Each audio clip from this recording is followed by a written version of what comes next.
हाय नमस्कार सगळ्यांना.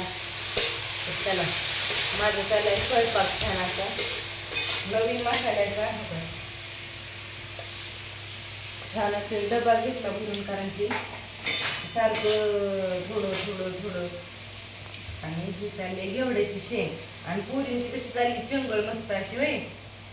आम्ही भाजल्यात भुईमुगाच्या शेंगा आणि पुरी वासावाल्या निसो वासावर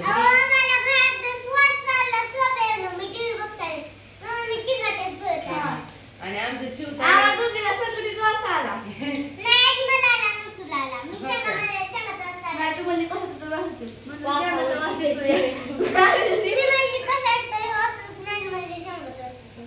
वासावर नुसतं पुरी हितभर आल्या म्हणजे बघा मामीच्या हाताला किती चव आहे का नाही.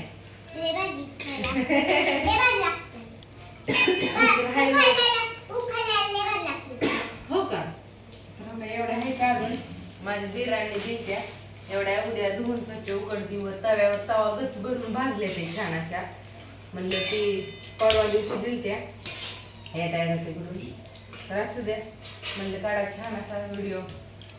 आणि घेवड्याची शेंगाची भाजी आणि भाकरी झाल्यात 5-6 भाकरी छान अशा. स्वयंपाक करायचा कसा मस्त आणि खिडकी असल्यामुळे खरंच बरं वाटतंय, गार हवा येते मग स्वयंपाक करायला त्रास नाही. उकडायला लागलं उकडायला लागलं तर चला असू द्या या तुम्ही पण मस्त अशा भुईमुगाच्या शेंगा खायला. आणि ह्या दिवसात भुईमुगाच्या शेंगा नसतात पण कसं काय आल्यात मलाच कळलं नाही, कारण की 2 महिन्याने असतात आणि शेंगा पण असते नाही. पुन्हा कुणाच्या खायचं करा कमेंट. भुईमुगाच्या शेंगा ह्या आहेत घुंगऱ्या ओल्यात एवढं पिशवी दिली घुंगऱ्या ह्या लिंपसऱ्या घुंगऱ्या आणि तसलं कोंबडं मोठं मोठं 2-3 प्रकार असतात शेंगांचं, कारण की मी शेंगाकडल्या भागायचे त्याच्यामुळे मला माहिती आहे. आणि कोण जर पुण्या मुंबईला राहत असेल का नाही पहिल्यापासून तर जमिनीच्या खाली शेंगा येतात. मला ना ही गोष्ट जोपर्यंत मी अगोदर मुंबईला राहिला होती 4थी पर्यंत 3री पर्यंत 4थीला मी घरी आली इकडं गावाला. तर मला 4थीला ज्यावेळेस गावाला आली ना त्यावेळेस मला कळलं की भुईमुगाच्या शेंगा जमिनीत येतात मातीत, नाही तर मला वाटायच्या वरच येतात झाडाला.